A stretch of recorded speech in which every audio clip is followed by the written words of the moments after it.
Saya, apa perasaan Bapak ketika mendengar bahwa ada pelanggaran etika di situ?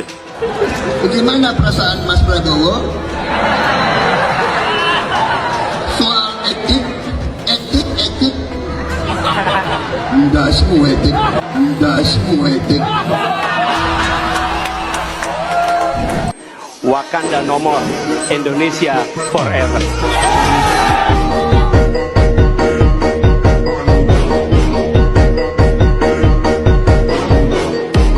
Ya kami biasa kalau terbuka bercanda tuh biasa, gitu loh.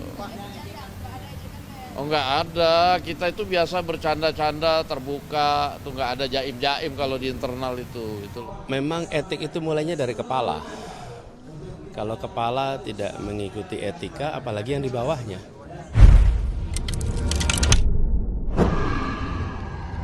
Assalamualaikum warahmatullahi wabarakatuh. Waalaikumsalam warahmatullahi wabarakatuh. Bung kameramen kok kelihatannya cerah banget sih? Emang lagi apa nih cerah habis kenyangan makan mie ayam? Emang Bung Alvin ngeliatnya dari mana bisa lihat cerah? Dari kuku kelihatan nih, kuku pancaran. Iya, Bung Alfian, ada hal yang menurut saya tidak pantas ditunjukkan oleh seorang capres namanya Prabowo Subianto. Jadi beredar video saat rapat, entah siapa yang mengupload ya Bung Alfian, tapi saya melihat ini karena diupload oleh Trial TV. Jadi itu momen saat pertemuan Gerindra. Nah, Prabowo, mungkin Bung Alfian sudah lihat videonya. Prabowo Ya, sudah. Nyinyir seperti kesel gitu terhadap Anies Baswedan ketika debat dipertanyakan soal hasil MK. Itu apakah Pak Prabowo merasa bagaimana gitu kan? Akhirnya Prabowo menjawab etik ndasmu. Nah, Bu Alfian, ini menurut saya bukan suatu hal yang terpuji karena saya melihat banyak komentar dari pro Prabowo itu mereka sangat kecewa dengan kelakuan Prabowo. Tapi apa yang mungkin Bu Alfian lihat atau amati dari kelakuan Prabowo ini, Bu Alfian? Yang pertama saya memberikan pendapat itu reaksi yang lebay gitu ya. Karena kalau kita ingat pertanyaan daripada Pak Anies waktu debat pertama tanggal 12 Desember yang lalu itu sangat normatif dan sangat bersahaja gitu. Kan begini pertanyaan Pak Anies. Saya, apa perasaan Bapak ketika mendengar bahwa ada pelanggaran etika di situ? Bagaimana perasaan Mas Prabowo soal etik? Enggak semua etik, enggak semua etik.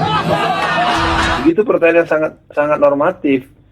Kan dikenal bahwa selama ini Prabowo orang yang sangat taat hukum, orang yang sangat bersahaja, orang yang punya rasionalitas yang bagus. Kenapa tiba di forum yang barusan yang diduga adalah acara resmi dari Partai Gerindra bicara seperti itu? Yang jelas itu menunjukkan adanya instabilitas psikologis ya.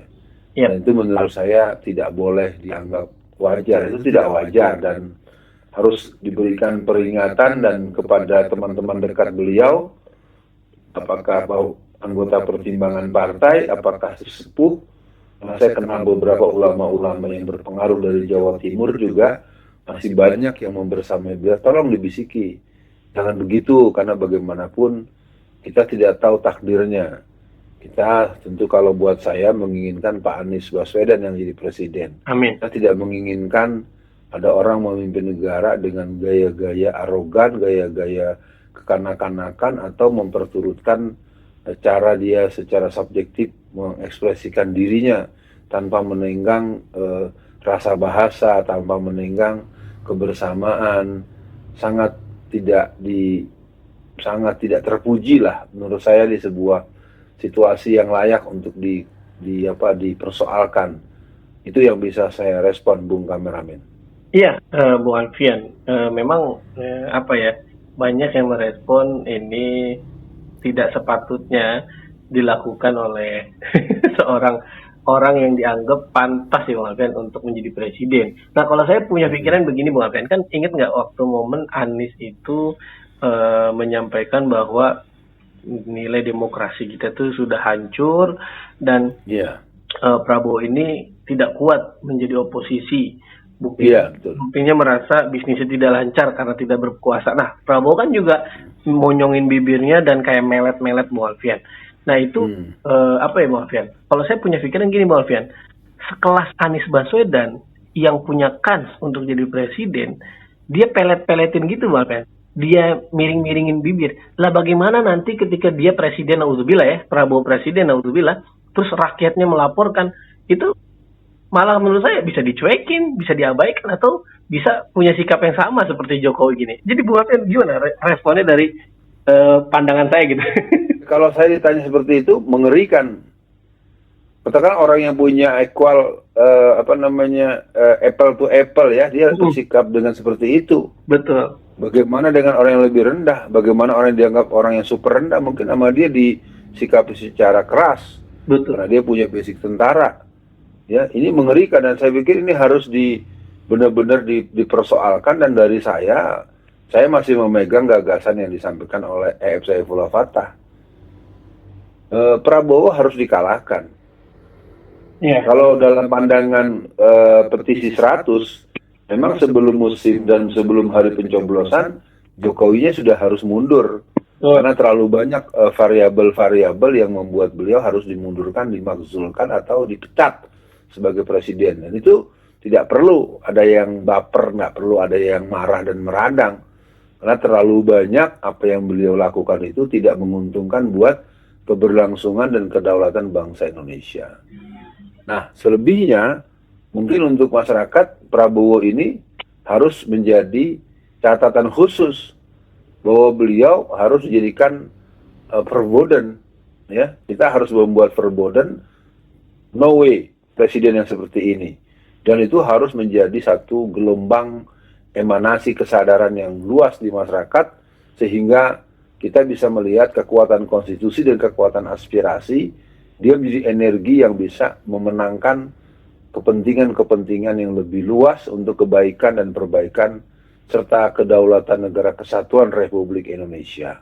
Begitu Bung Kameramen. Ya, Bung Alfian, saya sepakat banget dengan yang Bung Alfian sampaikan bahwa ya memang ini ada kekuatan besar lah ya. Sama kayak ini seperti di belakangnya Jokowi juga Bung Alfian.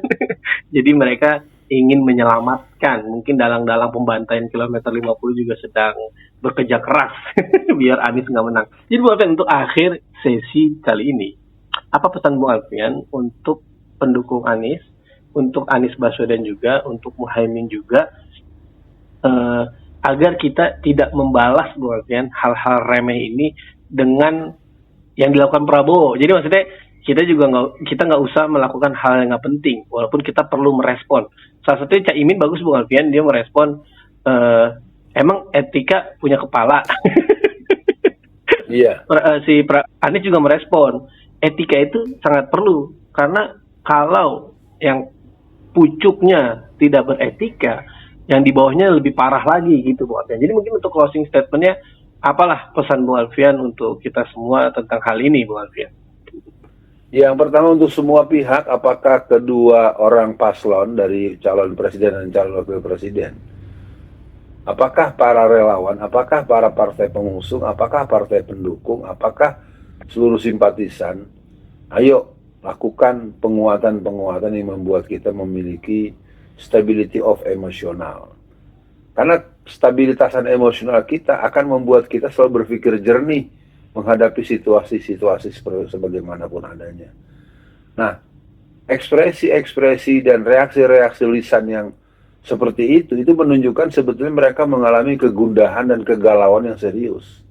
Iya. Maka untuk itu, mari kita memperkuat hubungan dengan Allah. Mari mempersiapkan debat-debat yang masih tersisa 4 kali lagi, atau masih ada 4 kali lagi, sambil terus bekerja untuk memberikan pemahaman-pemahaman dengan bahasa-bahasa yang disesuaikan dengan komunitas masyarakat di bawah. Pastikan Allah akan menolong kita dengan segala otoritas Allah maka kita perlu mematut diri agar pertolongan Allah itu menjadi wujud untuk memenangkan pasangan Anies Rashid Baswedan dan Abdul Muhaimin Iskandar. Amin. Nah, dari saya untuk masalah ini nasihatnya adalah sebagai bentuk penutup, ayo rapatkan barisan, penuhi tempat-tempat yang masih kosong, kuatkan, berikan optimisme. Jangan pernah ada keraguan kita akan pasti menang dengan pertolongan Allah. Dan ini terus harus digelorakan. Karena menurut pengetahuan saya sebagai orang yang memang menekuni tindakan-tindakan secara lebih terstruktur, lebih edukasi, saya dengan melalui acara pendidikan politik Islam yang saya lakukan di Sejawa Raya, ya, Sejawa Raya ini akan bisa menjadi pesan khusus bahwa peristiwa yang dialami oleh Pak Anies atas ledekan, nyean atau bentuk-bentuk sindiran kasar dan tajam dari Pak Prabowo itu harus disikapi dengan cara wa ibadur rahmanil ladzina yamsuna 'alal ardi hauna wa iza khatabahumul jahiluna qalu salama. Jadi kalau ada orang-orang yang bersikap ini, sikap dengan lemah lembut itu terdapat dalam surat 25 ayat 63. Ya, surat Al-Furqan ayat 63. Dan selebihnya, mari terus bergerak, mari terus berbuat, mari terus meyakinkan seluruh lini masyarakat, di kampung-kampung, di desa-desa, di komplek-komplek, di kota-kota, para petani, para nelayan, orang-orang di pasar, agar semua menyatakan pilih nomor satu putaran menang dengan 3 digit di atas lawan-lawan yang lain. Amin. Sekian dibacain berita. Assalamualaikum warahmatullahi wabarakatuh.